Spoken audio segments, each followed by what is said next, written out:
are live. We're good this time? All right. So for the listeners tuning in, Kyle Villamore, 15 years law enforcement? 14. 14. Oh, Yeah. I'm trying to age you, man. I know. Please don't. So started off in Virginia. Yes. And now this is take 2. We tried to record this and then had a little technical difficulty with the producer, which is why, what are we calling him now? Richard. Yeah. Richard is now hired. For the listeners, there's not actually a producer. We just had a technical error. Kyle is the liaison. What's the title for the sport? For the police and fire games? Yeah. So basically the liaison for the World Police and Fire Games for Colorado. Okay. Or ambassador. And how long have you been doing that? Well, so this is the first year they've done that, but I've been doing the police and fire games since 2011. Okay. Right on, man. And then recently, like 2.5 years, been in the real estate market. Yeah. So I want to jump into we're going to go over like the first couple days of going into law enforcement, what motivated you to do it. And then we'll transition to how that changed you over time. And then why the hell you got involved with sports, being the athletic individual you are. And then we'll wrap it up with some doomsday prepping of, elites buying bunkers and have you sold any bunkers to any elites in the area? Say that. Of course you can. Yeah. Client confidentiality. Yeah. So, well, cheers, man. I appreciate you coming back on. Again, it always sucks when we have like a technical issue. So it happens. It doesn't happen on the Joe Rogan podcast or Joe Rogan Experience. It does. When he had me on there, that whole taping got ruined. Yeah. So he never got to play it. Damn. I know. That was a good one though. It was pretty cool. Yeah. Go down there and see his studio and everything. If only there was video evidence. I know. You just got to believe me.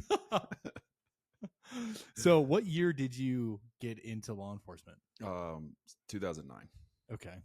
And so, yeah, I started June 1st, 2009. Okay. And what were you doing before that? Working at True Green, putting like the fertilizer and pesticides and stuff like that. Yeah. Like on just random people's lawns? Well, no, they pay for it. You know what I mean? Oh, I know. But it's not. they weren't. Yeah, they were strangers to me. But yeah, you'd get like a little order in. It's like, all right, go do this to their yard, and you do that, and it was kind of mind-numbing work. Yeah. Did it pay well at least? At the time, yeah, it was $400 a week. Okay. And then you could work Saturdays where you get like 25% of whatever you brought in. So you get like $250 there. And so, but for a 21, 22-year-old, that wasn't bad. Yeah, especially Virginia. Yeah. Yeah. Yeah. So, yeah, it's easy to grow grass out there, man. Like I lived in North Carolina and anything in the Southeast is like, compared to here, good luck trying to keep your Kentucky blue alive. Well, they got too much water. Here, they don't have enough. Yeah. And so, but yeah, it was funny because when I did my polygraph, there was actually a compartment I could stand in. I actually changed from my True Green uniform into a suit to go do my polygraph in the True Green truck. As you're flipping around inside. You probably walked inside, smelled like chemicals, and like, probably. What the hell is this guy doing? For sure. Smelled like that fertilizer, like that, that aisle in Lowe's. Yeah. Definitely smelled like that. I do like that smell, though. Yeah. I mean, I smell it now, and it kind of reminds me of it. It reminds me of a simpler time. Yeah. And so what was the motivation factor? Like, did you get pulled over one day and you're like, wow, I want to be that man in charge? It was after I got pulled over. I was walking out of court. Wait, seriously? Yeah. No shit. Yeah, I was walking out of court and they had a recruitment poster there. And I was like, oh, I can do that and go back to college. And then talked to a guy who I played soccer with in high school, and he was a cop, and he was telling me all these cool stories. And I'm like, oh, I want to go talk to homeless people by a dumpster, and ask them to, like, hey, let's go find somewhere else to go, and put my paperwork in. And then at that time, there was a hiring freeze because it was 2009 with all the economy going down.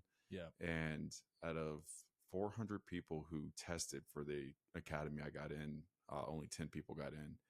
And so I was like, wow, that's like 4% of people got in, and somehow they picked me. I don't know how. Well, it's because you're just a stellar person. I guess so.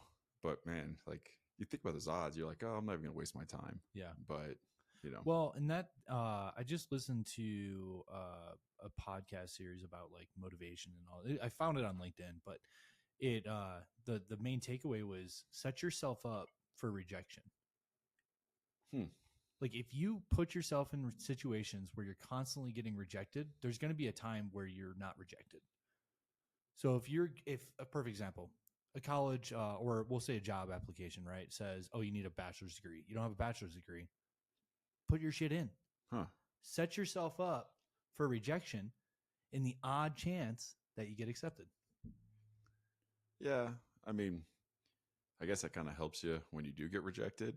Yeah, But that's true. I always kind of went into it. You know what? I already got it. Like any type of panel interview I go into, especially the ones I might have coming up, I'm always like, you know what? I'm doing them a favor to let interview me.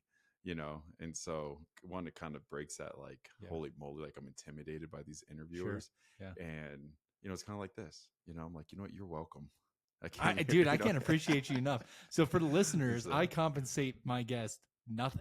They get nothing other than just being here. I do give them whiskey. Yeah. Although Kyle, you brought this whiskey. I did. From the Coors Distillery. Yeah. And we cracked it open last time, and well, there's no video evidence of that. No. So.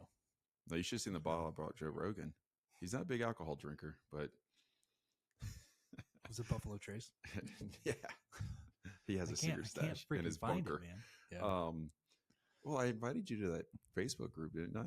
The whiskey? Yeah. Yeah, I'm on that. Yeah, dude, like people post it all the time. Oh, it's here. You got to kind of be on the ball. But yeah, keep an eye on there because they find that stuff all the time. Yeah, and it's not even marked up because it's going for what, 30, 38? I'm not 40, sure. 45. Dude, I live next to a guy who. That's true. So, I get it from him. I'll buy some off you, Kyle. Exactly. Like, yeah. Hey, you got that buffalo? Dude, I shoveled so much sidewalk recently. I'm like, and he puts a little bottle out there for me. And I shovel to it. Like the shovel fairy. Yeah. Bring out the offering. Yeah, exactly. Every time it snows, I'm like, payday. Yeah. You looking out your blinds. Exactly.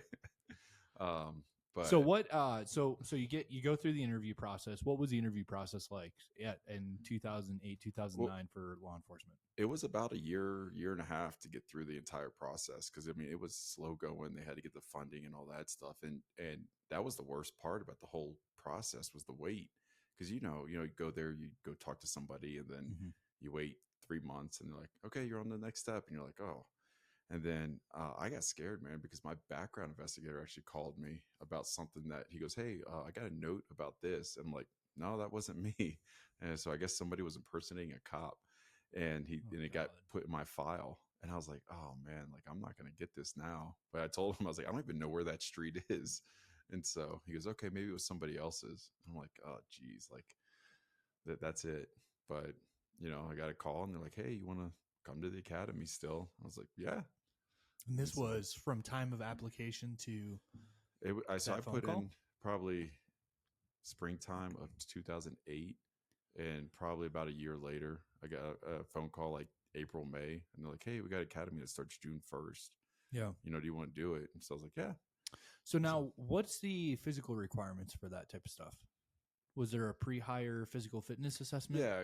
You did the obstacle course, climb. What was crawl. that? Yeah. Oh man. You run a little bit, you jump over like a 3-foot ditch, then you crawl under, I think it's 24 inches, and then you climb over a wall, you step up on a step like 12 times, climb through a window, and then in the beginning of the test they tell you a suspect, white shirt, blue pants, and you run all the way through this, and at the end it's like, all right, which one was it? And you had to remember the entire time, and that's actually what I was doing. Is the entire time I was running was white shirt, blue pants, white shirt, blue pants, white shirt, blue pants. And that was it. Like every obstacle, that's all I was saying to myself in my head. And then, get there and you're like, number 4. And then they're like, okay, you're done. So now when you're going through that, did you have a little stress going into it? Did you prepare yourself a little bit physically? Like what was or were you just kind of like, we'll see what what happens? It was more like, like, cause I've played sports all my life. So I'm like, all right, I'm fairly athletic. I can get through this. And so, like, cause if I start preparing for stuff, that's when I fail. You know, Okay. like studying. My wife always laughs because like if I had to study for a test or like when I was going through SWAT school, I was studying all the tests, and I'd go through the index cards. Once I got them right, I was done, and I was be done like an hour, and hanging out with her. She's like, "Don't you guys study?" I'm like, "Nope, I'm done." She goes, "Really?" I'm like, "Yeah," because if I start doing preparing too much, then I either A, get confident and I'm like, no, or B, I'm like, starting to go, well, it could be this, it could be that, and I'm just like, Yeah. nope, it's this. And so I that's just the way it works. I don't know. Yeah. Well, right And on, so, man. So but then after the physical fitness assessment, what came next in the process? oh man, And was this pretty close to the hire date? So they called you back and they're like, "Hey, there's an academy at this date, so let's start rolling on this stuff." no, I went Or through all this stuff before they called. So okay, like between the hey, we got academy, do you still want to go? yeah, To that, it was nothing. It was just I got silence. maybe an email saying, hey, this is what you wear. But it was the physical fitness, then the background, which they talked to, you know, friends, family, neighbors. They came over and did Did like you a prep home them? check. Your friends Well, and I neighbors? was like, hey guys, like, like, tell the truth, but Hey, like, feel free to leave some summer details out. summer of '05. Yeah, Yeah, don't talk about '05. yeah. Well, there weren't cell phone cameras around, and so, um, but I would just tell them, just like, hey, like, be professional if you can, you know what I mean, and then, um, the psychological test. Which the hardest thing about that is actually taking the test, because it's like 250, 300 questions of like the same thing but said differently, and so then going over that, the polygraph. I hate polygraphs. Why? Um, well, because I have now taken three in my life, or technically four. I've taken four in my life, and I guess have I don't want to say failed two of them, but two of them have showed signs that I was being deceptive on stuff that I wasn't being deceptive. And I'm like, I don't live that rock and roll lifestyle this machine says I live. And so it was so we'll say you go to a hamburger place, any hamburger place locally, but you just go to a hamburger place and you're like, what's your favorite thing there? Like number. You don't have to say the description. I'm You're asking, asking me? yeah, what's your favorite number at this hamburger place They you don't go to? have numbers. Oh, dang. It's In and Out. No, you In and Out don't. is my favorite hamburger place. Okay, your favorite In hamburger. and Out is a great fast food restaurant It that is. serves the best fries And very fairly priced. and amazingly priced. And we are not sponsored nor endorsed nor have any relations with In and Out. Outside of being customers, paying Paying customers. customers, yeah. So okay, your favorite meal Yeah, in and double out. single, Okay.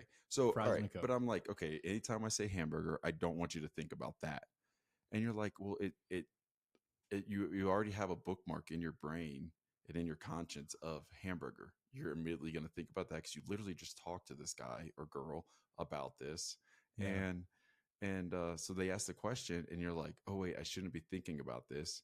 No, and it's and then they're like, oh well, what were you thinking about that? I was like, no, I was thinking about the double animal style. You know what I mean? Yeah.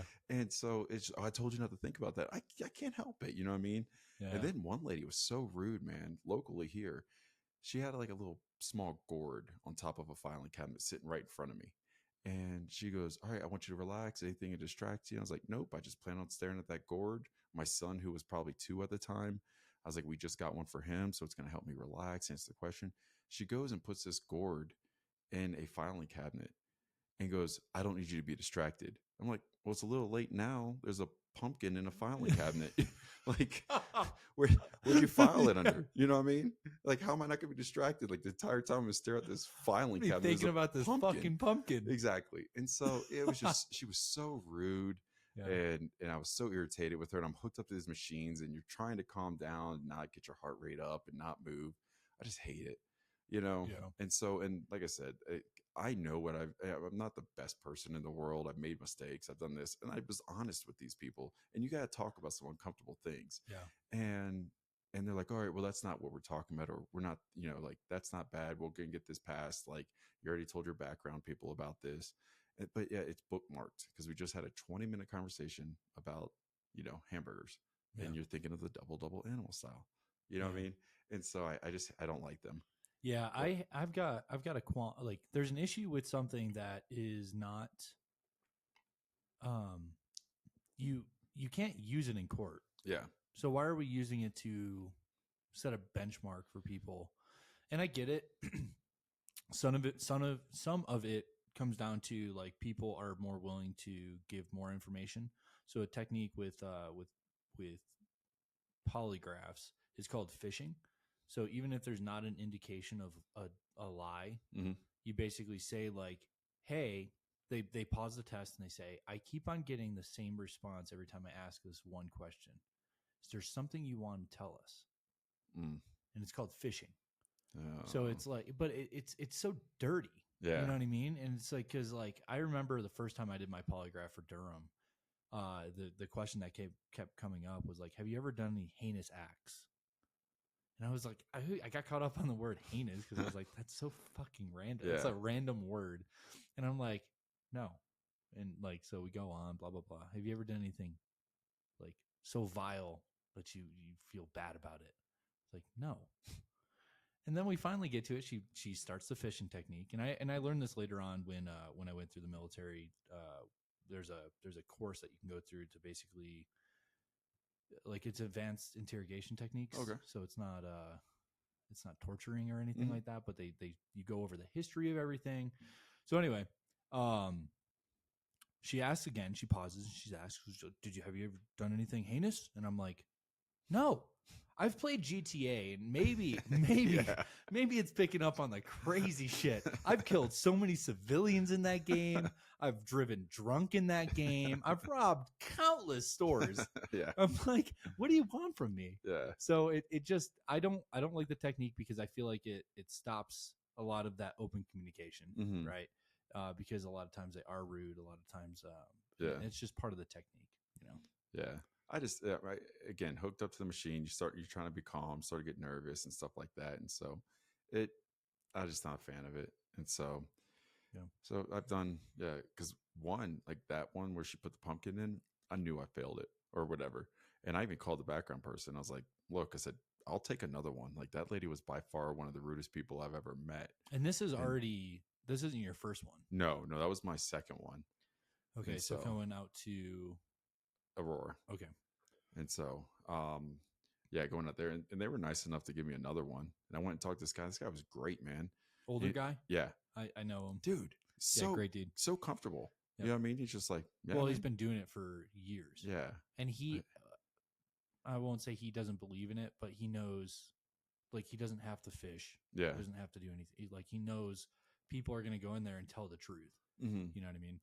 And I think a part of it is like the psychological effect. Like, all right, I have to tell the truth now because I'm about to be hooked up to this machine. Let me spill the beans on this or that. Yep. And so, but I've been through 4 processes now, and yeah, I'm just like, look, here's what I got. If you really want to throw him for a loop, just rip ass.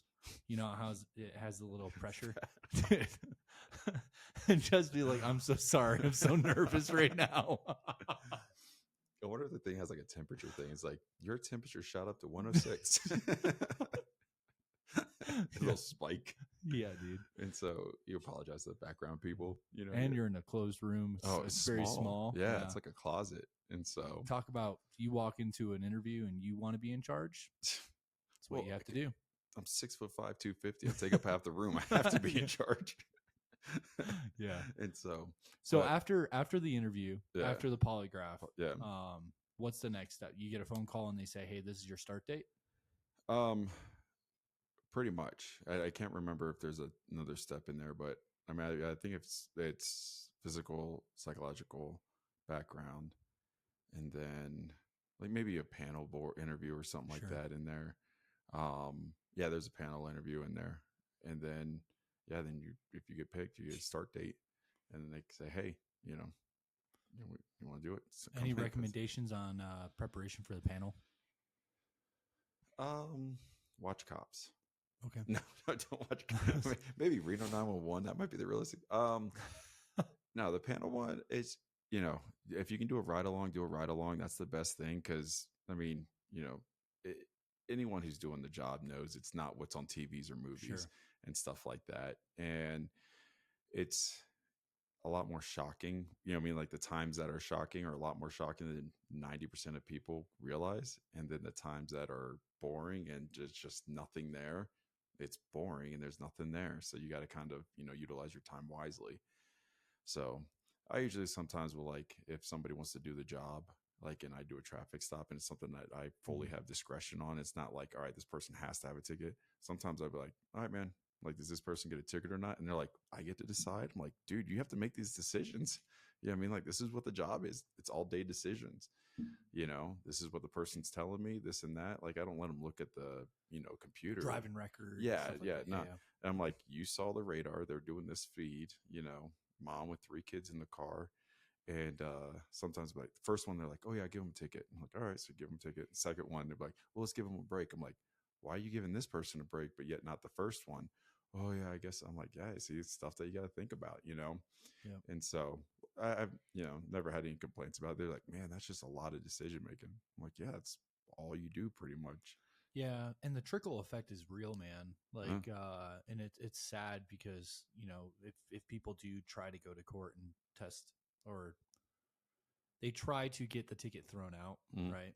And they're explaining, although the judges don't have any discretion here in Colorado, so it's kind of a mute point. If you were speeding, you were speeding, and a lot of times we have radar, we have lasers, or we can pace you with the certified speedometers, and Axon does the pacing now too. Yeah. So it's the overlay of the mile per hour. But you hear some of the stories, man. Like, if I have to pay this, I won't be. I only came to court because I couldn't pay it at this time because I was back on rent and I needed to get food for my family, and then all this other stuff. And the court systems are pretty good about setting up payment plans and stuff, but that stuff wears on you after a while. Oh yeah, you're like, man, I'm gonna write this person a $200 ticket right now. Yeah, like, God, dude, but I think that if you work enough accidents, where people are speeding, so like, so it's I mean, like, yeah, cause and effect kind of thing. And so, like the other day, I got someone going almost double the speed limit, right outside of a neighborhood. I'm just like, all right, man, like, you're young. It's gonna be a tough lesson to learn, but dude, hey, that alive at 25 is the thing. Honestly, it wasn't. I didn't even offer it. Oh, have to. You have to? Yeah. I gotta go drop a piece of paper off then. You can just so this is kind of boring for listeners, but you can just go to the court and talk to the court when the court date comes up and say, hey, can we have motions to extend? And they'll extend the court date another 60 days. That'll give them the time to do the alive at 25. Oh, okay. So because it was pretty egregious. Yeah. And so yeah, the alive at 25 is a good course, man. I took it. Yeah, I took it when I was younger. Oh yeah. Yeah, I've only ever gotten 3 speeding tickets or like moving violations. Okay. And one of them was the first one was I was coming back from a camping trip, driving down 40 in North Carolina, and I was doing like, the speed limit was 65, and then it dropped. So I was doing like 70. And a 65, and it went from 65 to 55, and I just kept doing 70. And because I was like, man, it's such a short little segment of 40. I think it was right outside of like Greensboro or something like that. And yeah, so anyway, I just kept going and got pulled over. Dang. Yeah. So horrible. That was the first alive at 25 course I took. The other one I took again, or actually I used a plea deal, a prayer for judgment on that one. And then I got another ticket. So then I did the alive at 25. Dang. So, yeah, you live and learn. Police officers aren't perfect. And anybody that thinks they are, come do a ride along. Yeah. So I got my start date and then showed up my first day. You do all your HR stuff. You get your gear. You get all that, not your gun and everything, but you get your belt and all that. And so, how'd you feel when you started getting that shit? Did you start feeling like, oh man, this is actually real? Yeah, it was just like, kind of like when we moved out here, is like, this is happening. Like, what am I doing? You know what I mean? Like, how am I in this position? To where they're giving me this stuff, and I just remember this number 2135 was written on everything, and it turned out to be my badge number that, I didn't know until, we graduate. And I'm just like, is this a serial number? Like, whatever. But it was just like weird. Like, this is yours. This is yours. You know what I mean? I'm like, all right, you're just getting issued all this stuff. And so, and then driving home that night, which is, so drive that my first day was June 1st, 2009. My now brother-in-law, who I had no clue who he was at that time, was shot multiple times on duty at same department that same day. And so it was a real eye opener, like coming back, like hearing it on the news and then going to work my second day. And you're like, holy moly, like you're seeing this. And it's like, is this really what I want to do? And so, Do you have any classmates that dropped out at that point? no, They all stuck with it. yeah. Yep. There was we only, because we started with 12, graduated with 10. I can't remember why one left. But the second one she was 50, retired from the military, wanted to do the job. And then once we got to the, defensive tactics stuff, the rest procedures, she wasn't for it. And so, yeah, no one dropped out because of that, but that was a real gut hit. Well, brother-in-law, literally, me figuratively. And so, the second day, like all the instructors were tired because they basically took everybody, all these resources to go track these guys down. Did they find them? Yeah. Yep. And so apprehended or one, the guy who my brother-in-law got into a shootout with. We're good. Is he good? Yeah, all right. yeah. All right. He started dozing off back there. He's like, dude, your first day. We're just checking on the cameras. So the main guy, and he's the one that shot my brother-in-law, he kind of he got injured and then decided to permanently apprehend himself, I guess. Or did he unalive himself? Yes. Okay. And then his two partners took off hiding, and it was like a big manhunt and stuff like that. And so that was my first day, and brother-in-law is still fine, stuff like that. He still does a job. Really? So, yeah. And kudos to him. Does he live out here? No, he lives in Virginia. Oh, fuck, man. And if he ever flies out, I'll be happy to have him tell a story. It was funny. I called him after we did the first one. Yeah. That Jeff ruined. I called him. I was like, hey, man, like, have you ever thought about doing this or anything? He's like, nah, just not really, like, just hasn't done it yet. So I was like, all right. And I was talking to him about the knife guy that's out here that I want to take him to go see. Yep. So Sean Meadows, if you don't know him, look him up. He'll be on this podcast at some point. So yeah, second day, instructors are tired. We're still making mistakes, and the second day is like the I'm going to hit you hard with physical fitness.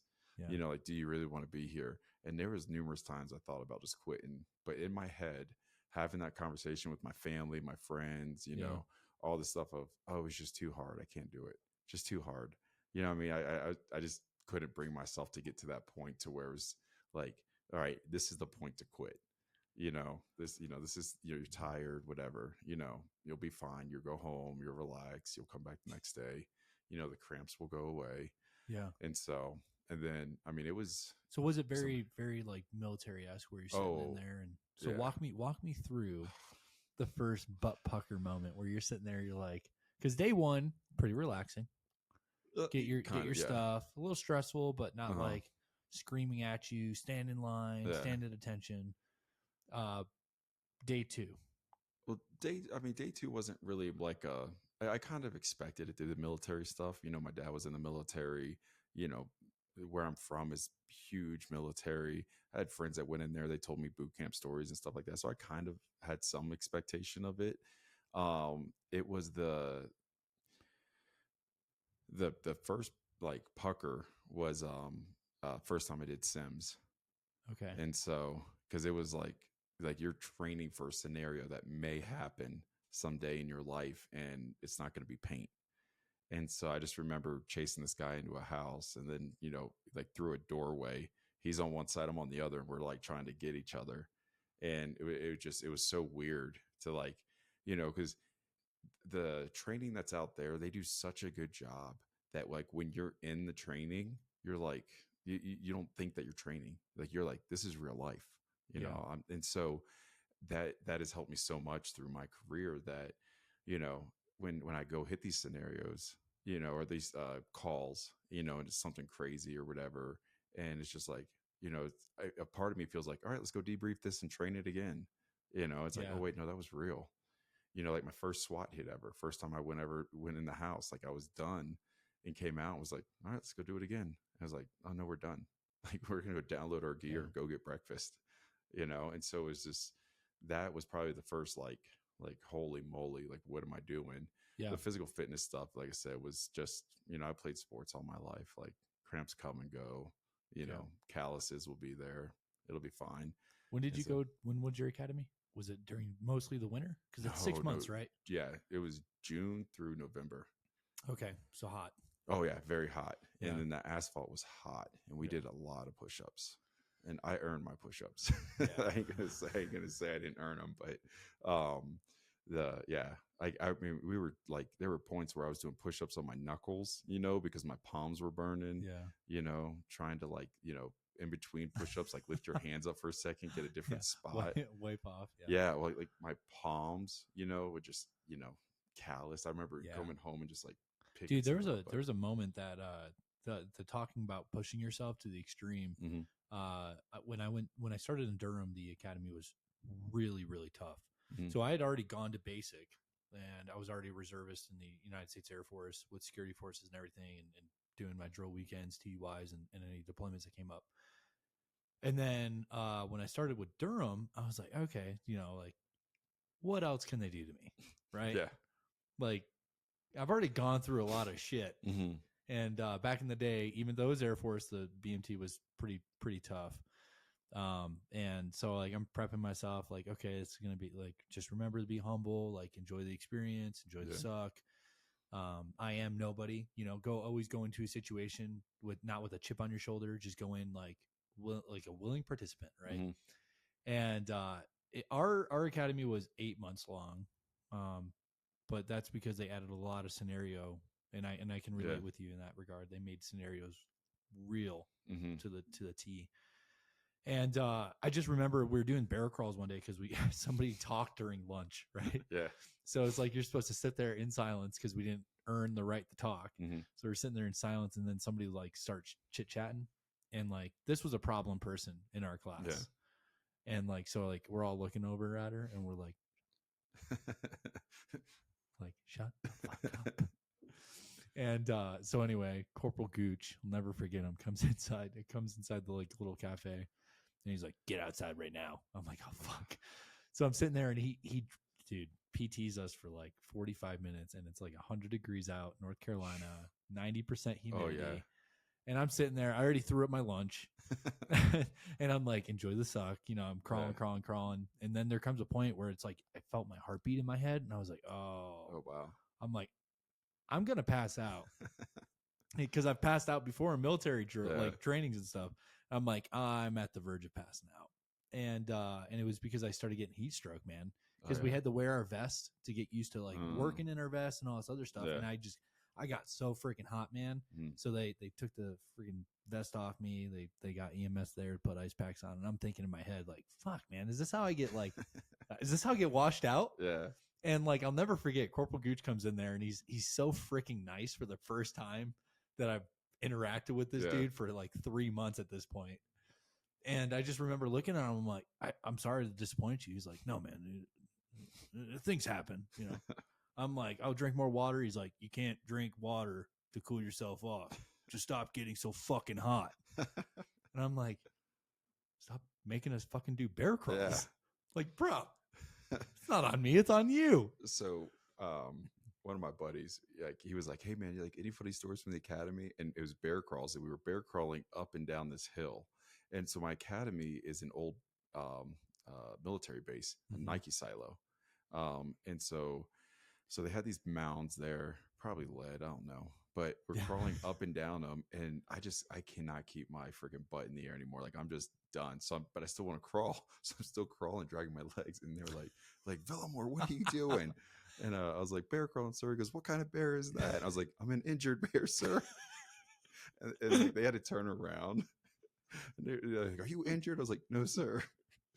And so I got my butt back up in the air and started crawling down this hill because downhill was so difficult, man. It's on the shoulders, man. Yeah. The shoulders just get really tight. And so, but yeah, I told my buddy that, and he just like even to today he remembers that story. He goes, "I'm an injured bear, sir."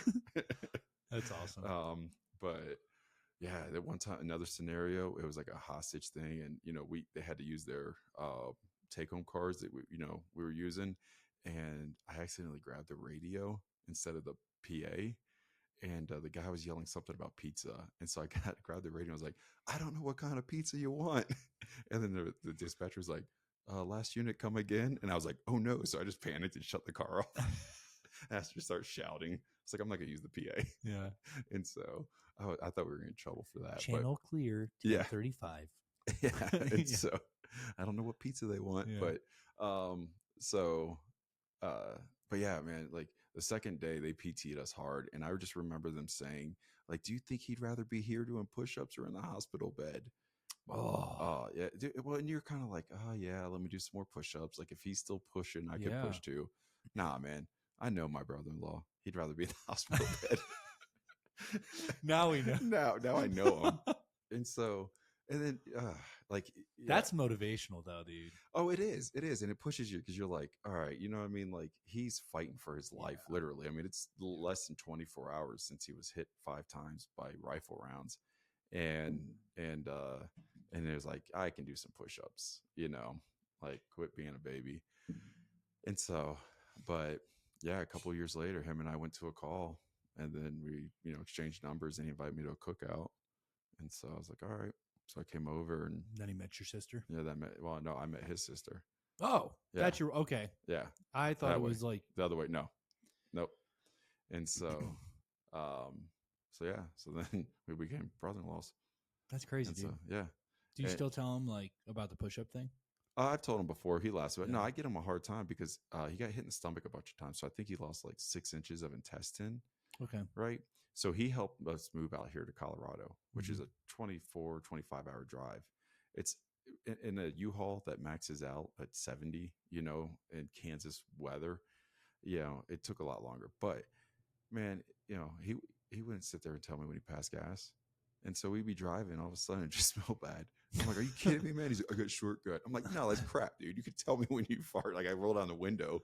I know it's cold. It's January and it's Kansas, but come on, dude. Dude, the whole trip, 3 days of it. I know. And so I'm like, "I'm going to put you in the freaking back of the U-Haul, man." And so he just laughs about it. But yeah. That's crazy. He's still doing the job, man. Yeah. I mean, he enjoys it. And so he's a diver out there. Rescue diver, search and rescue diver, recovery. I don't know what they do with the R anymore.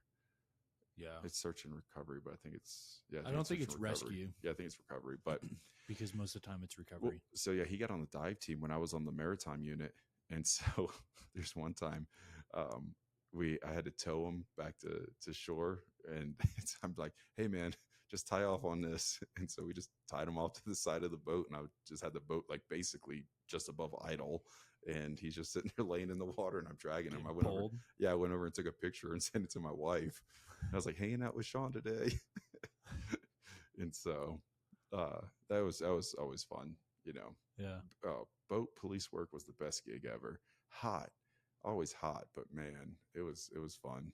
Yeah, that's one thing that kind of sucks about being out here in Colorado is there's not really any. Yeah, there's no boat unit out here. What are you gonna do? Go drive down or kayak down a river? Yeah, exactly. And you pass the people. You're like, "Hang on a second, I gotta drive back up." Yeah, hang on, I'll be with you in 30 minutes. Yeah, when I get there, someone's so help me God. Yeah, it's like I talked to my 4-year-old. Yeah, so help me God if I get to you. Yeah, and so, but so what made you? You worked in Virginia for how long? 10 years. And did you get involved with the police and fire games then? Yeah, so I got involved in 2011 on the police and fire games. A buddy of mine was because at the time I think they let military police and firefighters go. Okay. They still do actually. And he was gonna go play. And I in high school and college, him and I played all the time. And so I was like, "Oh, dude, like volleyball." Okay. So he was like, "Yeah, man, I'm gonna go play in these games." I was like, "Well, if you guys got another spot open, I'd love to. Even if I just go to the bench, it'd be cool to go to." So the first games were up in New York. And so he couldn't, his he was in the Coast Guard. They actually pulled his papers. He had to stay because there was a hurricane coming. Sandy, I think it was Sandy, was coming, and so he couldn't go. But my a firefighter who worked in the same city as me, him and I went and we played and took third in the open division, which is the higher level. And then it's every other year, so all the odd years. So is it streamed on anything like ESPN or? So no, we since we started our organization, we started streaming it. Like we'll put it on YouTube or Facebook or whatever. Somebody will go set up a camera and get the games. Well, bro, hook me up. And so yeah, I'll get multiple camera angles. Yeah, I'll get that shit live. So the next games are in 2025 in Birmingham, Alabama.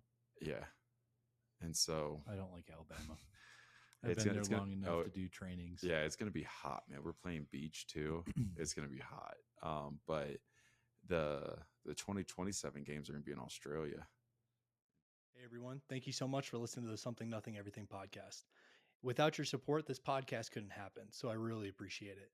If you have a moment, make sure you hit that like, follow, and subscribe button. And then if you want further information on how to get involved with the podcast as far as submitting questions, go over to www.snepodcast.com. Again, that's www.snepodcast.com. Now back to the show. And so, all right, I'll sacrifice 2025 to go to Birmingham, so long as I can go to Australia. There you go. You prove yourself.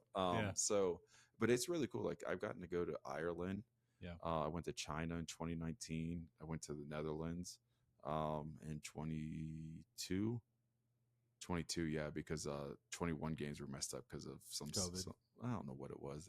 Some illness that was going around. And then last year it was in Winnipeg, 2023 is in Winnipeg. Okay. And so it's cool, man. Like you get to go to places like I don't know if I would ever made it to China, but it was in LA one year too. And so, which was cool. And never went to LA. It's cool that it's all around the world, man. Yeah. And it sounds like, I'm always big on having an outlet outside of this line of work, law enforcement. Oh yeah. And mostly that's because, well, two things. You shouldn't identify as what you do your entire life. I think this is a little weird, and I think you've met a few people like that where they truly do identify themselves as a law enforcement officer on and off duty all day long.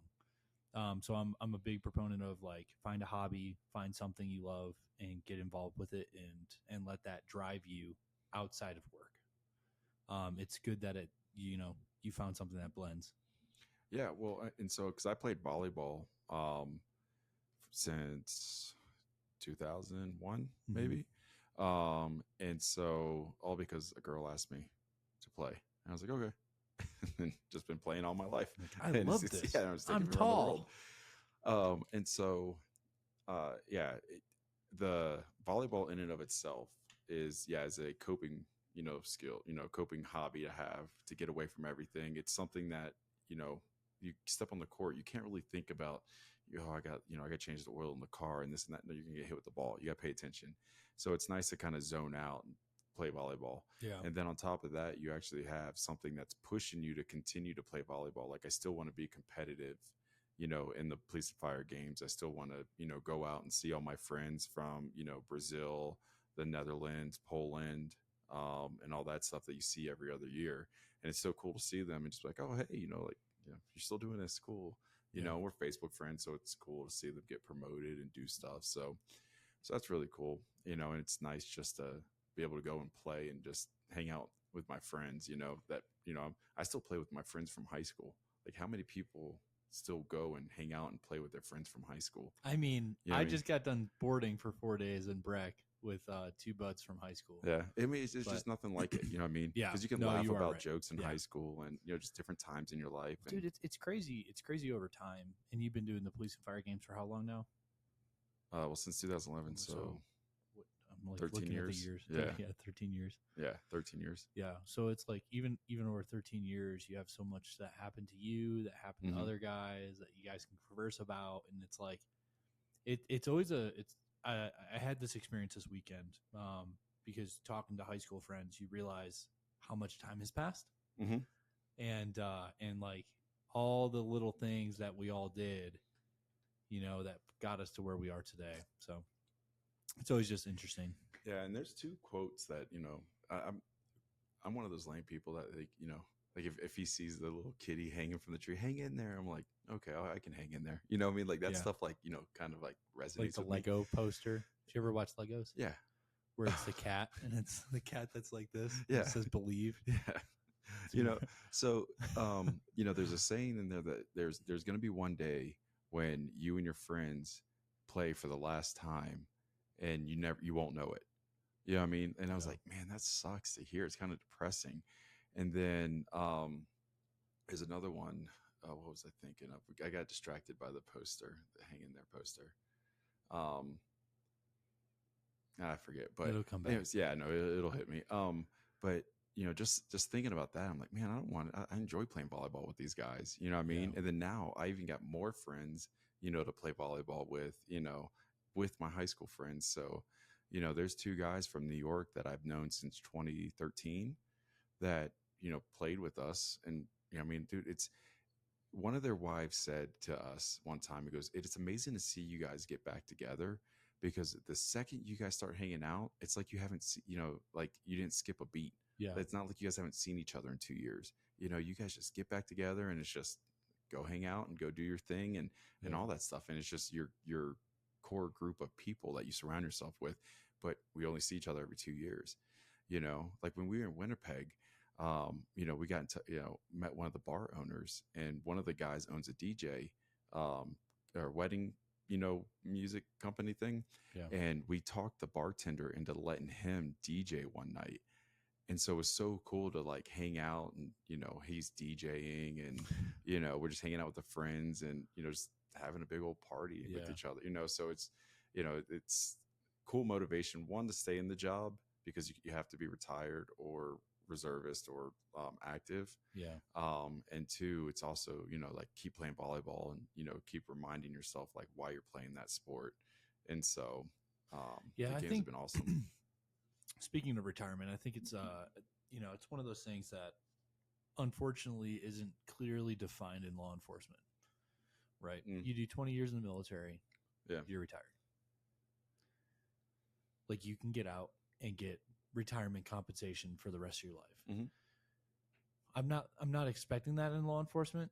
But it would be nice if there was some sort of state recognition, or even the United States, like across, like as a federal recognition of, oh, you've done 20 years as a law enforcement officer. Yeah, you moved 4 agencies and you worked 5 years at each agency, but you have worked accumulatively 20 years. Yeah.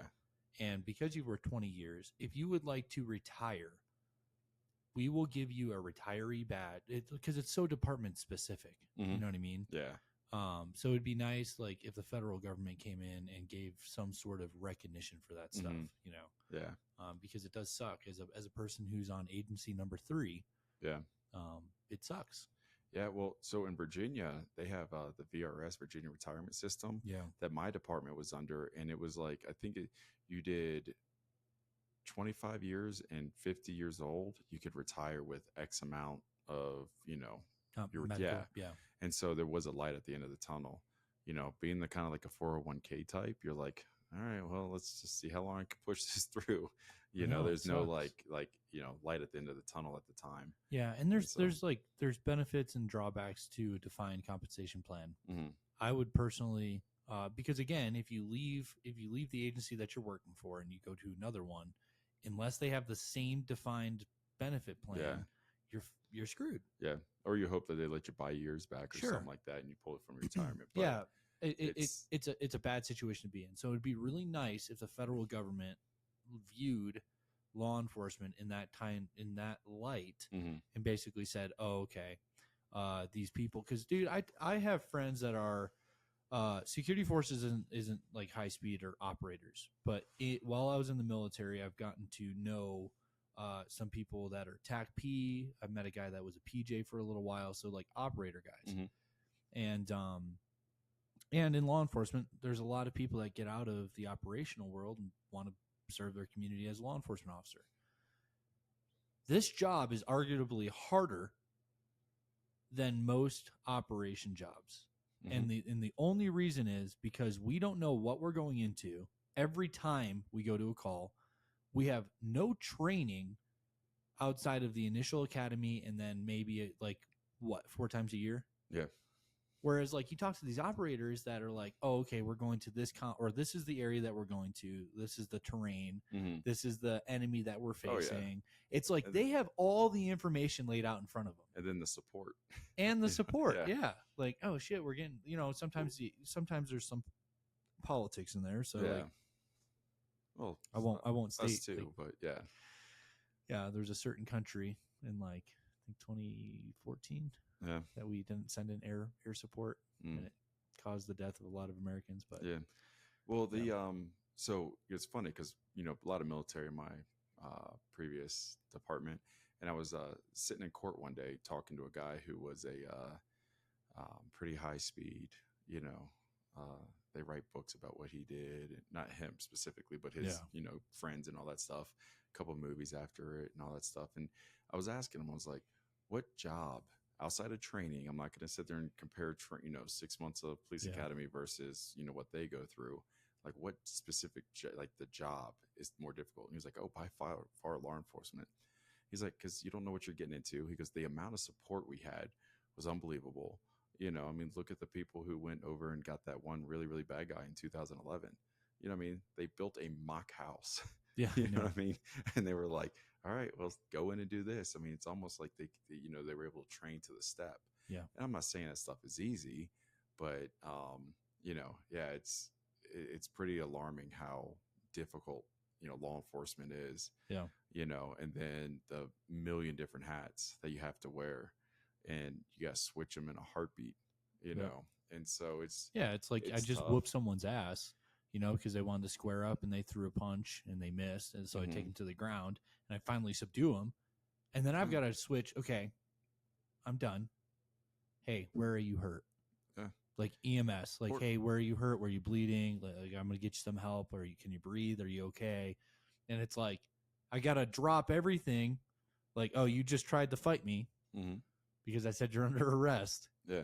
And now I've got to switch and say, hey, I actually do care about you because I don't want anybody to continue to be in any pain. Yeah. But it is that like split moment. Well, I'll throw a caveat in that. Let's say it's a DV. You have to make an arrest. Yep. A guy or girl fights you. You get them in custody. You walk into the car. There's a little, 6-year-old kid that saw the whole thing. Yeah. Now you got the scariest kid the scariest person that kid's probably ever seen in his entire life. Now you got to like, here's a teddy bear, I'm sorry. Like, this and that. And you got to try to be the kindest, gentlest person this kid's ever seen to try to, one, not, further trauma. And two, care for this kid more than his kid's parents cared. Yeah. And it's hard too. Cause it's like an easy out is throw the parent under the bus. Right. Yeah. But as a parent myself, it's like, I don't know if that person's on substances. I don't know if they have mental health issues. So it's like, the thing I say is like, hey, mommy and daddy are people too. Sometimes we make bad choices. Sometimes when we make bad choices, there are like, this can be the outcome. But just because your mommy or daddy made a bad choice doesn't mean they're a bad person. We just got to take them to this place real quick. We're going to talk to them for a while, and then you'll see mommy and daddy in a few days. Yeah. And that tends, depending on age, that tends to be the approach that I take. Because I've unfortunately been in situations like that. Yeah. And I have too. And, I usually just talk to them about like, hey, go get your favorite toy. Show me your favorite toy. And then just completely like, and I don't know what it does psychology for them, but, we're able to leave on good terms. We give knuckles, high fives, stickers, stuff like that. And, and then 9 times out of 10, the parent's like, hey, sorry that, I should have never done that to you. Yeah. Like, you're making me look like an a-hole in front of your kid. Yeah. Now, what are they going to think the next time they see a police officer uniform? And so, but that pendulum that you have to go from one to the other, is super, is if you can control your emotions and stuff like that and understand your responsibility, I think that, it helps out quite a bit on scenes. Yeah. You know what I mean? And it'll help you keep you out of uses of force, any complaints and stuff like that, because, it's like, hey, like I did not want this to happen. Any action that happened was a reaction to yours. And Hold so, on 1 second. no, I'm not asking is you. I'm telling you. is Richard? No, I just. Richard pulled the plug. Got to charge it. He didn't charge your laptop before you came down? Dude, help is hard to find in this area. You gotta get like a check sheet. It's like my 7-year-old. Like I'm about to print out another one. Dude, for the I've morning. literally been up since it is 10:10 right now. I've been up since 4 o'clock this morning. You want me to pity you? Yeah. What do you want me? I want you to pity me. What do you want from me? So, you Joe Rogan ice bath before I got there, and he was ready to go. Listen, dude.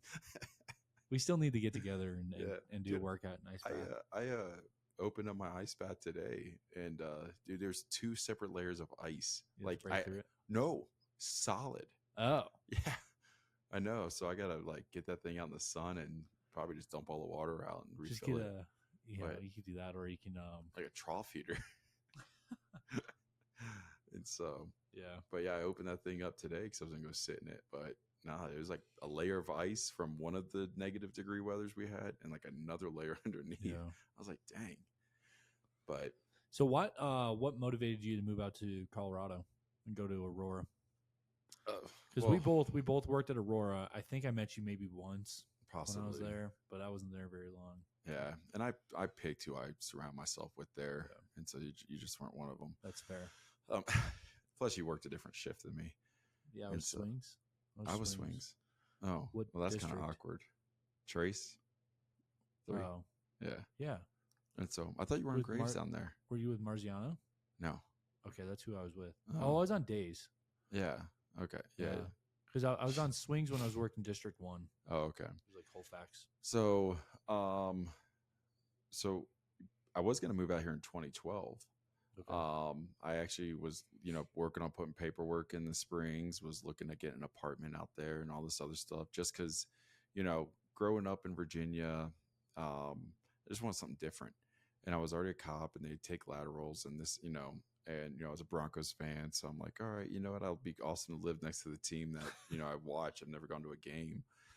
And so, then I met my now wife and was like, all right, well, I just met her. I'm here, I guess I'm here now, So, then I told her I almost was moving out here, and she's like, oh, I have a friend that lives in Denver. I'm like, well, let's go visit her. She goes, I've never been out there. I'm like, all right, let's go see if you can visit her. So we would come out here, like anytime we could vacation, it was, where in Colorado are we going? And then one time we're in the airport. I'm like, why are we leaving? Why? We absolutely hated driving to the airport, dropping off the rental car, hated the shuttle ride to leave. Like it was horrible. And so I was like, you know what, let me see if I can get a job out here. You're, becoming a nurse. I'm a cop. Like they got jobs. So I went online and found Aurora. I saw they did laterals, saw they had an in-house academy because I was very active in my old academy. Yeah. And so I was like, let me put in for it. Did a ride along. It was all fine, and when I did all that stuff back in 2018, there wasn't drama there. Yeah. And so I get there January 2019. Well, they had the theater shooting a couple years before. But it was 2012. Yeah. But I mean, but as a police department, you can't control that. You know what I mean? Well, you can control the response, but so, I feel like Aurora did a good job as far as training active threat. Yeah. And so, but there wasn't anything that was kind of like alarming. Yeah. No, I get that. And so, and then I was doubling my pay. My schedule in Virginia was horrible, so I was getting a better schedule. And I was like, wait a second, I get a better schedule, I double my pay. Cost of living at the time was roughly the same. So, I mean, it was like, all right, you know what? If they'll, pretty much my wife and I agreed, we'll put in for jobs. If we get jobs, we'll kind of be like, that's God saying, hey, like, put your trust, like, we'll come on out. And that's kind of like what it was. Like first place I applied for, got a job. She applied for, got a job. First place we applied for a house, got a house. So it was almost like, all right, it's the same thing as the first day of the academy. Like everything was loaded up, and I'm like, all right, we're actually doing this. You know what I mean? Like, yeah, this is. I mean, still 5 years later, I'm still sometimes I catch myself like, oh, there's a Colorado plate. I'm like, well, of course there's a Colorado plate. I'm in Colorado. You know what I mean? And so, and then seeing the mountains, man, it's still because, the East Coast is 2D. You know what I mean? You can only see as close as you can to the closest tree. Yeah. You know what I mean? Yeah. It's like, all right, there's a tree there. If you're lucky, But- you're on a hill. And Yeah, you can well- kind of see some like rollingness. Nah, but Virginia Beach is Oh, I flat, know. man. Yeah, Yeah. and so it's just, the views are nice. Even when my friends come out here, they're like, oh, how far is Pikes Peak? I'm like, the way the crow flies, maybe 35, 40 miles. I'm like, Mhm. really? That mountain's like right there? I'm like, no, that's far. And so sometimes like I'll even tell them like, hey, remember, we've been driving for an hour and a half. There's that mountain that you were looking at. Yeah. And I'm like, oh my goodness. You know what I mean? Yeah. And so they're just massive. And so we haven't, taken that for granted. We did trade the beach for the mountains. Yeah. And so, I think it's a but- good trade, man, yeah. in my personal opinion, because being in North Carolina, like we were close to Wilmington a lot. So Okay. Yeah. we do day trips there. And then we were we were in the Raleigh-Durham triad, Raleigh-Durham, Chapel Hill. And so we were 2 hours from the beach, 2.5 hours from the mountains. And we found ourselves Okay. going to the mountains more than Yeah. the beach. And then we came out to Colorado a few times. And we're like, we had the same thing. Like, why are we going back? Yeah. Like, we can just move out here and stay out here. Yeah. So, And so, and that was really kind of like, my dad, he's even told me, because I don't know how you just uprooted and left. Like, you know what I mean? Like it supported. He goes, how do you have the guts to do that? Like the Navy forced him to Yeah. leave Philadelphia. So I was like, well, as I see, like I said, I just put in for it and it happened. Put in for it and it happened. You Yeah. know what I mean? The next thing I know, I'm freaking in Missouri with a 26-foot U-Haul towing my camper behind it, yeah. like going 55 miles an hour because I can't go any Cross country. faster. Yeah. And so That's nuts, dude. so that was kind of just like, we just threw caution to the wind. One of the nice things though was the support we had and still have in Virginia is that like, if anything ever happens or anything that we ever need to go back there, we have a good safety net back there that we can go and get established fairly quickly, out there. So it's kind of like why not try this? You know what I mean? Yeah. And so It's like you got a reserve parachute anyway, so you might Yeah. as well yeah, try yeah. to main. Mhm. I Or get just that. throw the mane out there. It's like, you ever seen that video of the guy's mane like gets all tangled up and he like turns around, flicks it off, and then and pulls the thing. So it was just like, okay, go out there. Why not? And so we wanted to have more opportunities for our kids because Yeah. I mean, I doubled my pay coming out here doing the same job, so which means that double pay kind of can get pushed to my kid. Yeah. And there's a ton of things that we get to do with my son that I don't think we would have been able to do in Virginia just because of the lack of finances. Yeah, that was a main motivator for me when I started looking at because I was making $17.25 an hour, and that's with a bachelor's degree. Oh wow! In North Carolina, and when I looked at Aurora, I was going from making $43,000 a year to making like 100. What was their top out? Depending, when I went there, it was 98, but It was which like was 19. But I think shortly after it was like 102, 103, or something like that. Yeah. So I was literally doubling my salary, and I was like, and then I started looking at housing around here. I was like, oh, the housing's not even much. It's not more expensive than the Raleigh-Durham, Chapel Hill area. So yeah, I get moving here financially. Why did you leave Aurora? Well, the PC answer is differences of opinion on how policing should be done. Okay. But yeah, I just didn't feel like I had a future there. Okay. I put myself out there numerous times and then was told excuses on why I didn't get those positions, but never the reason. And that kind of gave me a bad taste in my mouth. Like, if you just sit there and tell me like, hey, look, you're just, either you're too outspoken or, you don't go with the flow enough for us. I can understand that, you know what I mean? But I would get you don't have enough experience or whatever. And I'm like, I got 4 times the experience of anyone that you put in this position, and I got a paper trail to back that up. But I just got tired of the excuses of getting blackballed. Like if you're not a part of the solution, you're part of the problem kind of thing, or, leave it better than the way you found it, and I won't complain without either trying to find a solution or having discussions about it. But that place is just very dictatorship. It's like, nope, it's the way this is it. This is how we do it. We're not changing it just because of you. I don't care about your background. Don't care about any of this stuff. And so, and I always brought up the argument, what the first police weapons were revolvers. why are you guys not carrying revolvers? Stuff changes, it adapts, and they just haven't changed or adapt from when they were The city of Fletcher. or the best department. Yeah, I mean, numerous people have told me that it was like the best department around in the early 2000s. Yeah.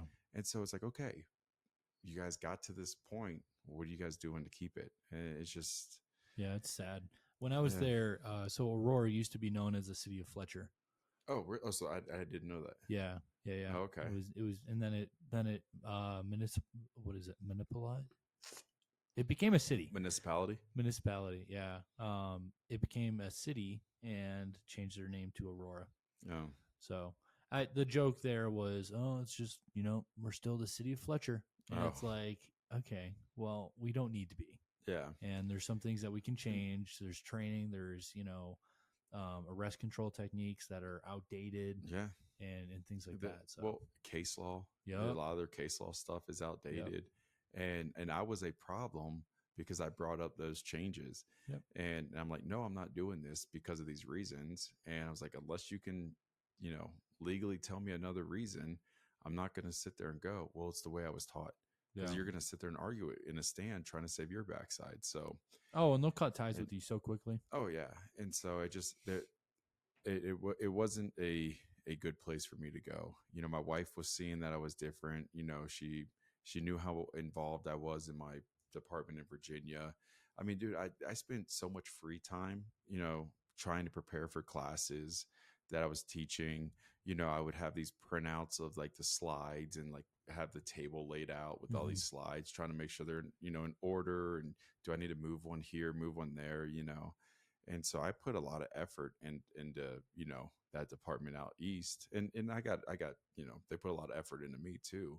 But just going from a department that has standards to continuously progress to a department that doesn't have, the standards to progress, it's just you're not welcome there. I feel like, and so I can relate to that. Yeah. And so it didn't feel like home, didn't feel like I belonged. I mean, I went to an award ceremony. I got one of the highest award you can get as a police officer. And I walked out of there looking at my wife going, did you feel like we belonged? She was like, no. Like nobody, we sat at the table with us, some people came by and said hi, if they were sitting at other tables, but, we were at the table with just, me and a couple of family members of mine. It seemed so fake and it didn't feel like we belonged there. So like doing what I did to, get that award, I didn't do what I did to get the award, but you were at the right place at the right time. Because the action that had to be taken, I got the award. Right. And what I mean, like, and so, and I was asking for signs, I was praying about it. Like, is this what I do? And, when you get an award, you also get a plaque, like I got a little like plexiglass or glass plaque. I'm not even sure. And you get a box and there was a table there with a bunch of like the outer boxes or whatever to transport it. And I asked my son to go over to the table and grab one. And there was probably 60 plus boxes there. And he comes back and he grabs one. And it was another department that I was thinking about applying for. And I guess somebody there got an award. And I'm like, out of all these boxes he could have grabbed, he brought this one. And so I was like, all right, like maybe that's the agency you're at now. Yeah. Same thing. I'll put the paperwork in. If I belong there, I belong there. If I don't, then, you'll provide something else for me. Yeah. God's plan is beautiful in that regard, man. I think I don't know who I was talking to, but like, I feel like a lot of people go their day-to-day lives, like waiting for this moment where the, clouds separate, the sun shines through and you hear this beautiful angelic voice. Yeah. Well, and so Villamore, go put the paperwork in. Go apply. Yeah. I've already put the website on your computer. You know what I mean? But I do think it's more of the subtle things that like if you're really praying about it, you're thinking about it, and you're kind of tuned into that stuff. You're more receptive to God's word. Dude, and I will tell you the tuning in to it is it that happened. So I'm cleared of it, so I can tell I was involved in a shooting. I don't want to say we shouldn't have been where we were, but because of faith and everything, but statistically I wasn't supposed to be with my partner that day. I wasn't supposed to be down south where I was, but I put off my gas mask test for so long. So I was like, you know what, today I'll do it. So we did it. The call came out, really, really bad dude. And they dispatched us, and we were so far from this location. And it was last heard southbound. So we were in the southern part of the city. I told my partner, I'm like, hey, let's go south, hit up this main road that cuts through this area. They Where was was last it? seen, huh? Where was it? 83. Okay. And so we wound up, taking the interstate down, and him and we worked together quite a bit. So we were involved in some other things that were like, hey, this car sucks at pitting, so we're gonna have to, give it a good bump. We talked about airbags deployment. I mean, we talked about so much on the way there. I mean, I Googled the car we're looking for. We get down, and start heading up north. And I tell my partner, because I see him looking for the car, I'm like, you focus on driving, so that way we're both not splitting tasks. I'll look for the car. And so we're going, like there's people who've been shot, cars been stolen, all this other stuff. And he goes, hey, you want to get out and get your rifle? And he pulls in the left turn lane. I'm like, no, because the second I get out, he's going to go flying right past us. You know what I mean? And then you're going to go take off, and I'm just stuck on the side of the road, Yeah. you know? Or at the median going like this. Yeah. What the fuck? Yeah, no, like, my car left, And so, and it was funny because this specialty team went a whole nother way. And I even told him, I was like, well, those guys ain't going to find them. Let's go this way. And so, he pulls over to the left turn lane, and, like, we get stopped at this light. And then this car, the suspect car we're looking for, pulls out to get to the left turn lane. And we're like at the red light, like facing each other. And it was just so awkward. And we are like, is that the car? And I'm like, yeah, I think that's the car. And like we air it out, and then we look, and we're like, yep, that's who we're looking for. And you could tell he's nervous. And so yeah, we wound up trying to get to him. But something told me to go this very like out of the ordinary way to go. The only way we were ever going to catch up to this guy was to get down south before he can get down there, and then cut him off. And Right. somehow at the same light, he gets in the left turn lane to pull into a neighborhood. I mean, it's not like he saw us and was trying, like we were behind him. He was trying to get away. We were heading right at each other. And so there were instances that happened before that, I was starting to get tuned in. Mm-hmm. And I later found out, like, I went out of my way to go drop this gift off to this lady, who I was talking to about becoming a real estate client. And she didn't want to talk about selling her house, just lost her husband to COVID and her son to COVID. She was still grieving that. I felt horrible. And so something told me, you know what, drop off a care package for this lady. I talked to her for maybe 2 minutes on the phone and apologized and hung up. But just all day, something just pulling at me. Go do something nice for this lady. So I call her back and say, hey, look, I'm not calling about real estate. Can I swing by and drop off a little care package for you? I feel horrible for calling you during this time of grieving. She's like, oh, okay, yeah, you can. And I was kind of shocked that she would let me do it. So I stop. And of course, I'm not a very, sensitive type, so I had to call my friend. I'm like, hey, like, what kind of tea should I get this person? What should I get? Mm-hmm. And so, my friend kind of helped me out. She's a little bit more in tune to like the oils and teas and stuff like that. And so I go drop this package off, and I talk to this lady, and she tells me that her recently passed husband was a retired cop. And so I'm like, oh, well, let me tell you what I do at nighttime. So I tell her and start chit chatting with her, and we start talking about, I talked to her for like an hour and a half. I later find out that she was going to, that was going to be her planning. She was planning on that being her last day here on earth, because she couldn't take the grieving of her husband and son. And because I came over, she was like, well, I can't have him find me, some stranger, so I'll talk to him. And because of my conversation I had with her, she was able to kind of like refocus and find the strength to keep going. Yeah. And whatever, I mean, like I said, is that whatever was telling me to go drop this thing off, that same thing, which I believe is the Holy Spirit, was telling me, go south. Yeah. Go south, go cut this person off.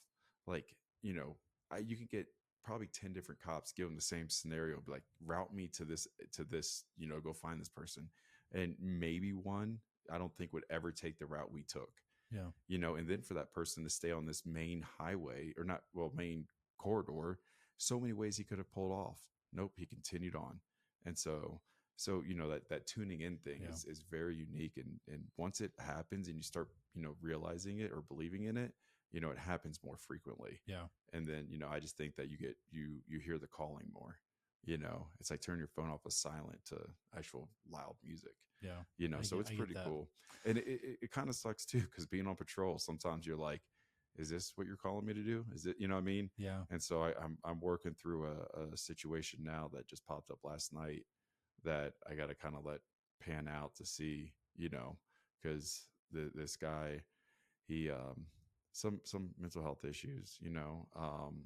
I talked to him, great rapport, was able to build rapport with him, talked to video games, talked to all this other stuff, and I think he took some illicit drugs, and I think he saw some stuff that he never wanted to see, and he cannot get over those images or whatever experience he had while he was high. Yeah. And so I think that like he's been dealing with that for 6 years. And so something I'm letting it pan out to kind of see how it works, and if it comes naturally or something, I mean, like something's pulling me saying, hey, you know what, check in on this person. Yeah.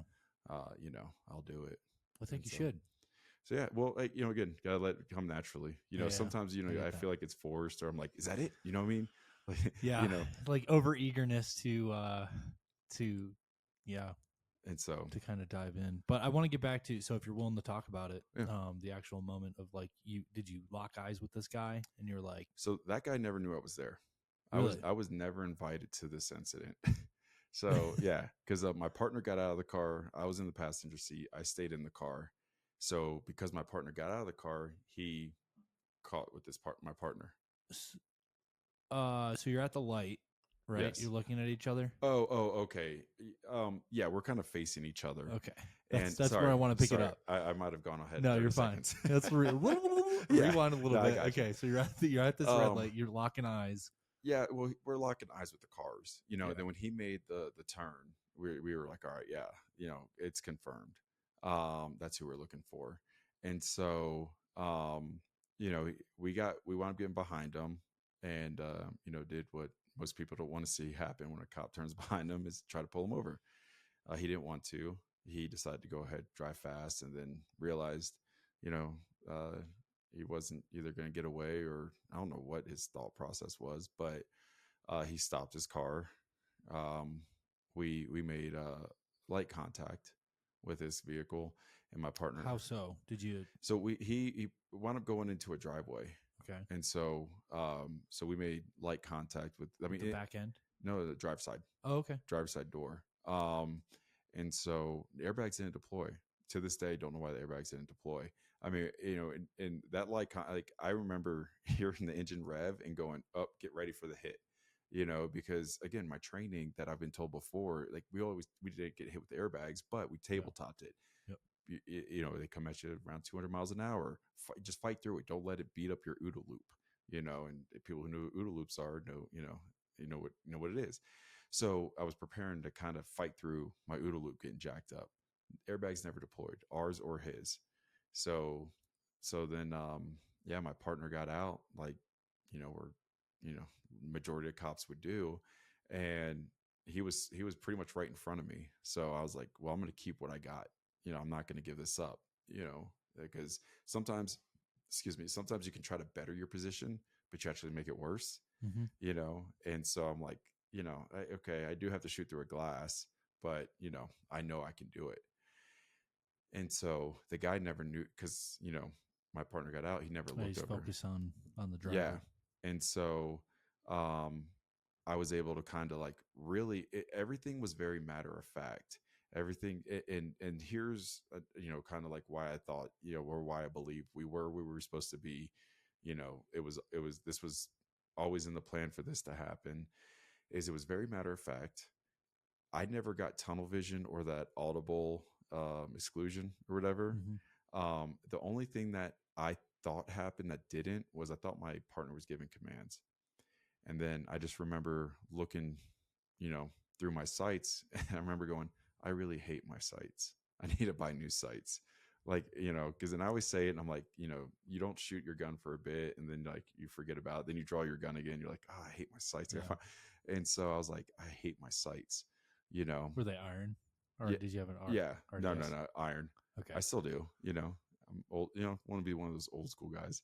Do you want new sights? I'll I've get got a some eventually. I've got a Yeah. Trigicon set upstairs. I'll have to show you which ones I have, because I still even have them. I'll once we're done with this, I'll Okay. go upstairs and I'll give you the ones I have. And you Okay. can look to see if you like them. And so, and then just through my training, knowing how bullets react going through glass, you know, I even thought that through my head, and like, Angle 2 inches up. and so no, down. I'm thinking Go. shooting in. Yeah. I'm sorry. Yep. Nope. You see? I'm used to shooting Yeah. in. And so I just remember, and I just, you know, picked a spot, and it just, in my head, I was like, this is what you're looking for. Yeah. And then I saw what, you know, like what prepared me to go. And outside of the, you know, statistics that Aurora like to bring, they always, you know, and it's fun going to trains and like, well, they say you can outdraw somebody if they draw you, or you cannot fire. No, like I reacted off of him and got my shots off before he did. So what was the stimulus that made you finally pull the trigger? So there was two things. Is being a firearms instructor, we teach people like, hey, this is how you shoot out your driver's side, you know, techniques of how to shoot out the driver's side window, passenger side window, you know, this is what so I've seen that movement probably 2,000 times. And I've done that movement myself. So I was looking for that movement, and I was looking for the stimulus of the firearm. So I saw the movement, and then I was like, okay, next step is the firearm. And then once, so for people watching this, I'm assuming it's something like this. towards, so it was the shoulders I was watching. Yeah. I was watching the shoulders square up to my partner, you know, which is, you know, you try to square up to your target. Sure. So I was watching the shoulders square up to my partner, and then it was the hands coming up with the firearm in his hands. And then it was just like, okay, smooth press. Yep. And then, you know, lock on front sight, smooth press. And, you know, so yeah, we wound up no longer making him a threat. Yeah. And so I remember, and it's just the fun thing about having good training is breathing. So I remember taking a breath, airing out that, you know, shots have been fired, to the point where all my friends that have been working with me, dispatch, everyone listening to the radio, I sounded so calm that they couldn't tell if it was us or him that got involved, that actually fired the shots. And so even during this small pursuit, my friend was telling me, he goes, you sounded like you were in a pursuit. You were saying all those words, but you weren't shouting. It didn't sound crazy. It was just, again, very matter of fact. So it, you know, going through the checklist of, okay, this has just happened. You know, I want to get with my partner, you know, make sure he's okay. You know, kind of try to control the scene. And then once I realized it wasn't a 2-person problem, like we needed more people, I was like, hey man, like let's start bounding and overwatching. And actually saying that in that situation kind of surprised me after watching my video. Because it's not a term you use frequently. And so, but just being in that moment and going, hey, let's bound and overwatch away from these cars to get separation, you know, because I didn't know what his condition was. And so, his being your partner. Yeah, my partner's condition. And so the response we got when people got there, I wasn't too happy with, because I don't know if it was because it sounded so calm that they couldn't tell, but like we never got checked out. Mm-hmm. Like no one ever came up to us. It's like, hey, are you good? Hey, you know, like we got this, you know, stuff that we typically train. And so that was kind of frustrating at that. And then, you know, plenty of people came. I mean, there were people like 4 or 5 different agencies that showed up, that was nice. But then it was just like, all right, well, I guess, you know, what's next? And so now I would tell people like eat, because I didn't want to bother anyone. Like so many people were like, hey, we'll go eat your food. I'm like, no, it's fine. Like, what do you want? I was like, I just want to get home. I was like, because my wife knows I will lie to her. You know, I mean, I could lose a limb and be like, no, I'm good. Like, you know, I'm just going to get patched up and I'll be home in a bit, you know, and I wanted her to physically see me because I knew that she knows I would lie to her if I was hurt. And so, and then you got to think she's reverting back to what her brother went through. Exactly. Yep. And so, which 6 sense of humor, you know, talking with my brother-in-law, I was like, cause he shot his guy through the windshield, and I was like, hey, you know, you can, you know, do this event and not get hit. And so he's got a great sense What of a humor. dick. So yeah, no. So he laughed. He Way to loved be a it. dick, Kyle. And so, but yeah, it was so funny. So it was very matter of fact. It was very purposeful that me and my partner were together that day. The only reason that we were together that day is because we didn't have enough cars, and so Lord knows what would have happened if we had separate cars. I would have went gas mask. He would have been somewhere else. Could have found the car sooner and been by himself. Did whatever. You know what I mean? Wouldn't have asked you to get your rifle out of your Yeah, out of the back. you know what I mean? And pulled into that left turn lane and been like, holy moly, that's him. Because there was probably 6 or 7 cars that were in front of us that we would have been behind that we may have never saw him make that turn. Yeah. And so it just, so needle in a haystack scenario that was very purposeful. What year was this? 22. Okay. And so, yeah, we're coming up on the 2-year anniversary. Okay. And so I got to wish him a happy birthday. So for the 1-year anniversary, because I always said, what were the crimes that he committed? Homicide. So he killed somebody. Two attempts of homicide, or maybe attempted homicide times 2. He shot another guy that day. Multiple carjackings, robbery. Yeah, he was going on some spree. I don't know what like if he just was like, all right, well, let me see how much I can get away with before I get caught or what. But so bad dude. Oh yeah. And so that was the thing too, is like, I guess that kind of helped process and everything, because there've been people who have been like have shot people. They've been good shoots but they end up being like an airsoft gun. You're like, oh crap, like you just feel like suicide by cop. Yeah, you feel horrible still. Like, but luckily for us, it was like, man, this guy, like, he was very dangerous and no telling what would have happened. And so, and I've gotten to learn a lot about mental health, about it going through stuff. I really had to be submissive through the process, because I'm like, my wife's pregnant. I'm about to have an infant. Like, that's not going to help things.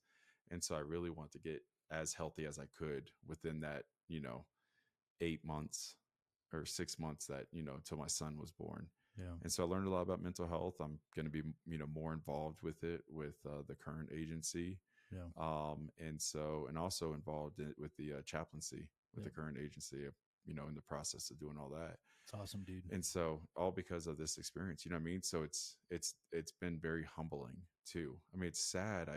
I feel horrible for the guy's family, but I've tried to get some good out of it. Yeah.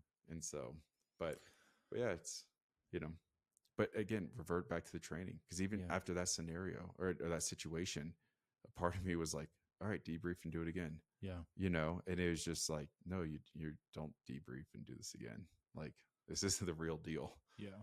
And so all back to that pucker factor when that guy and I were on the other side of the door from each other, trying to hit each other with these paint rounds that, sting.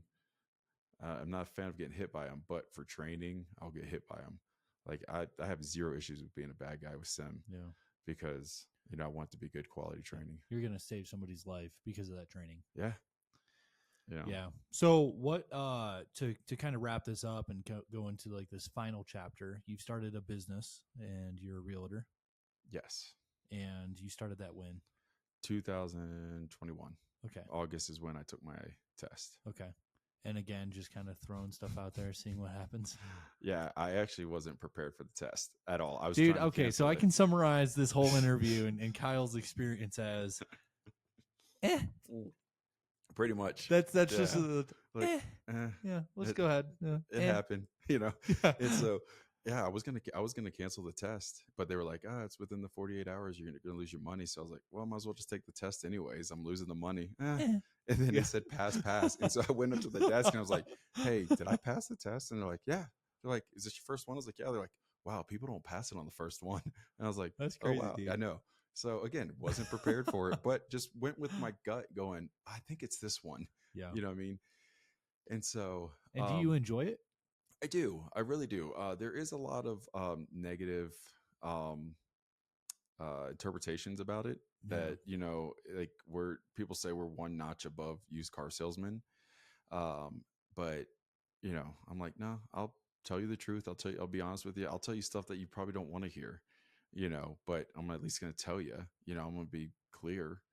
And so, so the only thing that stinks is same thing with law enforcement. you're tied in with all the bad cops, you're tied in with all the bad agents, you come across the bad agents and you're like, you tell people, I try to teach my clients, excuse me, how to do the job. And I'm like, this is why I don't do this or this, they're like, oh, okay, that makes sense, And so it's, I could take that teaching I'd done at the academy for a while and come here and do this. And so, and it's fun. It's like my neighbor came over and we had a conversation about, he wants to list his house. And so, talking about programs and this and that, I'm like, well, here's a game plan that we can come up with. And here's why I say we should do this. And so, I'll, I don't want to say I'm right every time, but my thing is my goal is I want people to look back 6 months to a year and go, okay, we couldn't predict the future. No one's going to be able to predict a crash. Some people say, interest rates might go down to 3%. It's, who knows, Iran can invade another country, get us in a war, and then, we're toast with interest rates. And so I tell people, I'm like, I'm gonna give you the best information I have right now for you to make the decision. My goal is for you to look back and going, okay, I'm happy with the decision I made 6 months ago. Now, could you have waited 6 months and said, oh, interest rates have gone down or whatever? Yeah, you know what I mean? But who's to tell you at that time? They can go up.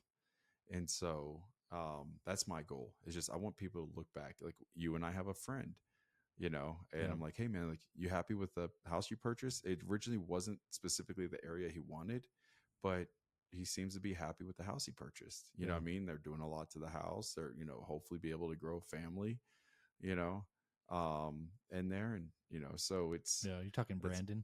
Yeah. He has. I won't use his last name. And so there are plenty of Brandons in this world. Only one Brandon was my client, though. I'm trying. Well, that's true, but I don't think that has anything. No, you're fine. No, so Brandon, yeah, you know what I mean? And then there's even another guy that, during a crazy time, got him in a house. He's happy with the house. He's ready to grow bigger. It's like, all right, well, let's look at it, see what we got to do and get you in something different if you want.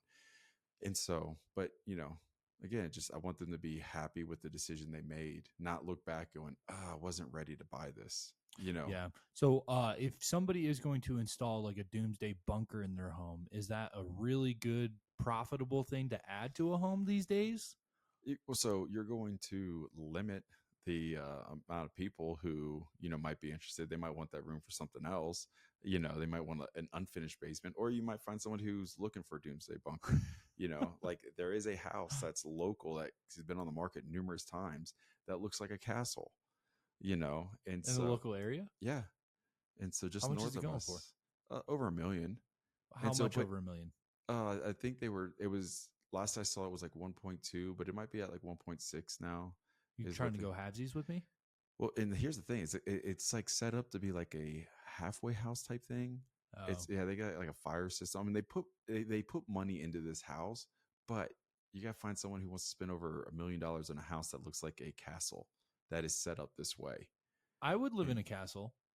I'll show you. I'll locate it for you and give let you drive past it. But yeah, it so you just limit who you're gonna be targeting. Yeah. Because majority of people, like I said, who are asking for a home over or want to spend over $1 million on a home, it's not a castle.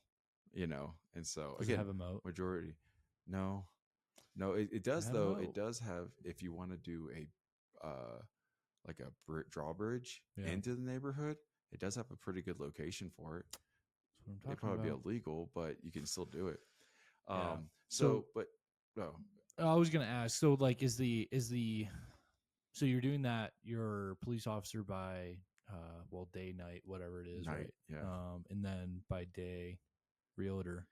Is that the future? Like, you're gonna continue that going? I would like to, it's nice to have a backup plan because unlike some people who have bachelor's degrees in this room, I don't. I know. It was a heavy hit on that table. And so, when all that stuff was going on back in the day, and it was like, is this job going to be, here? The law enforcement job going to be here? You're talking the George Floyd stuff, and cab. Exactly. And is this going to be here?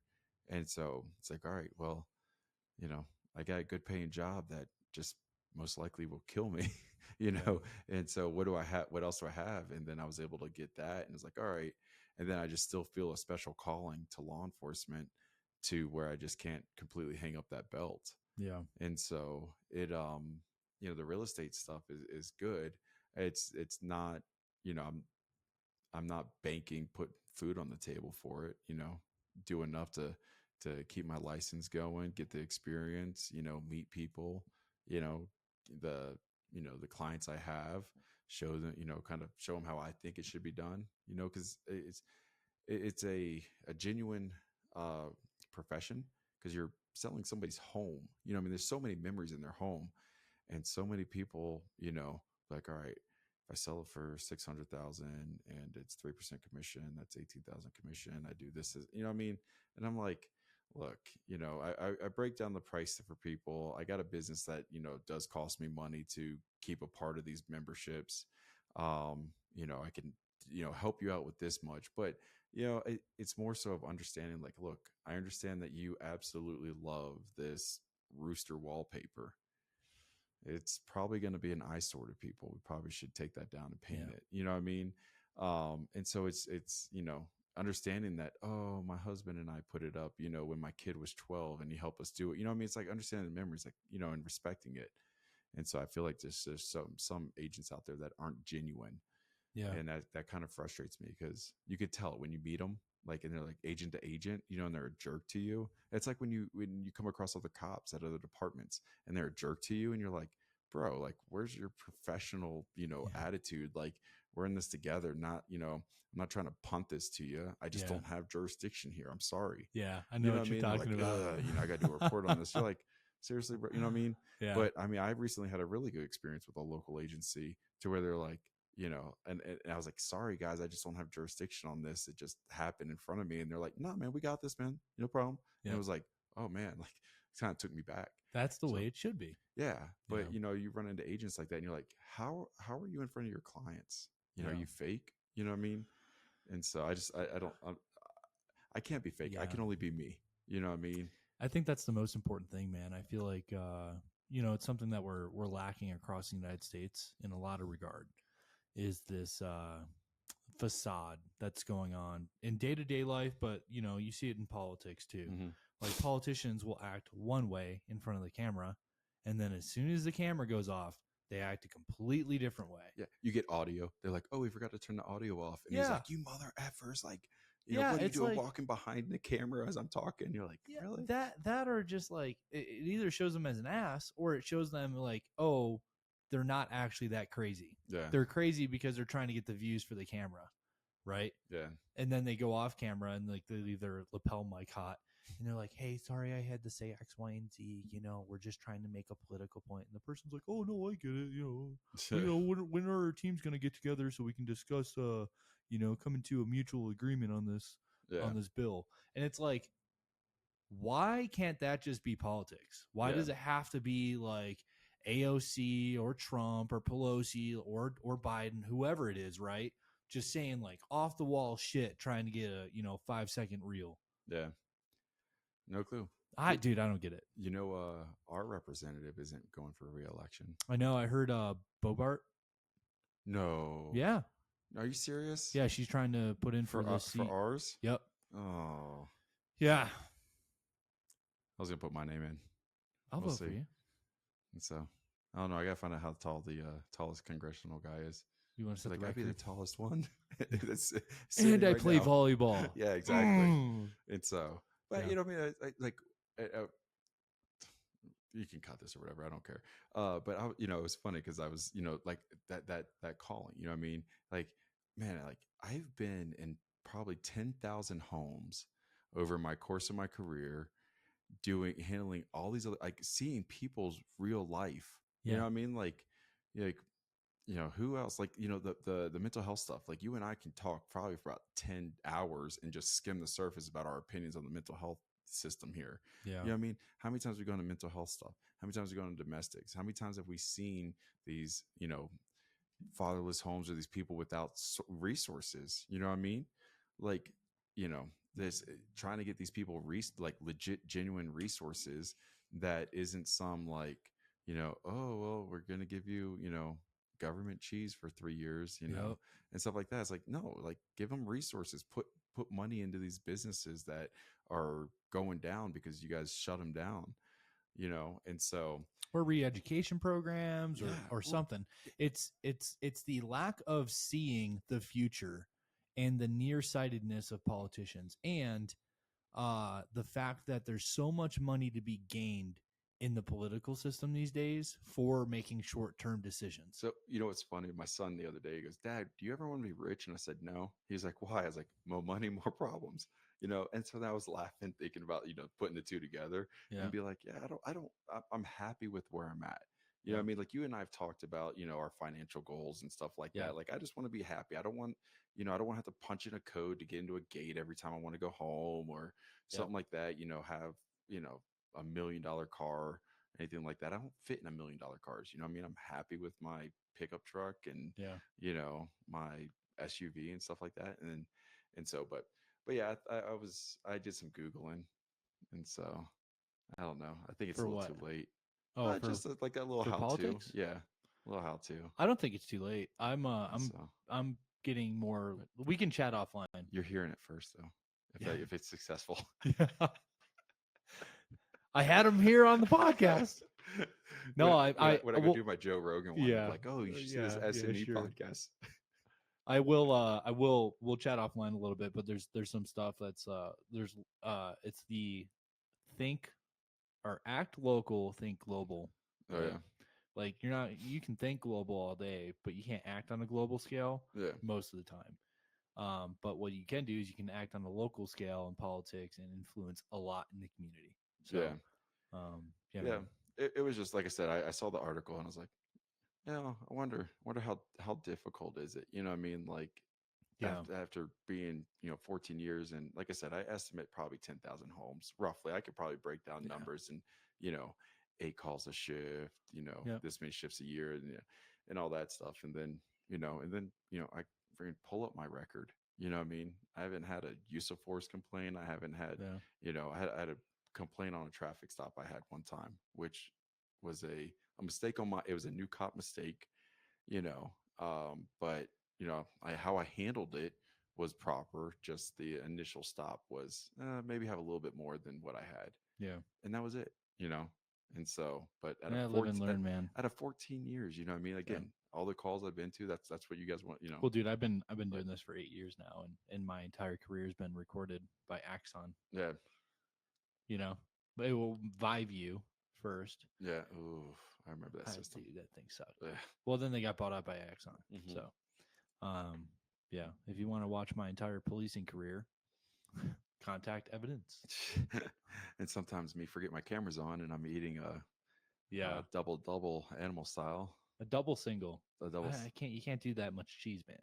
You gotta get the juiciness of the burger. Oh, I don't. I usually get the single because I'm at work and I'm like, that's gonna end up on me. Yeah. Well, man, we'll get wrapping this up. I appreciate you coming on, Kyle Villamore. Again, don't mess this up, Richard. Yeah, seriously. Jeez. Thanks, man. Yeah. Bye, guys.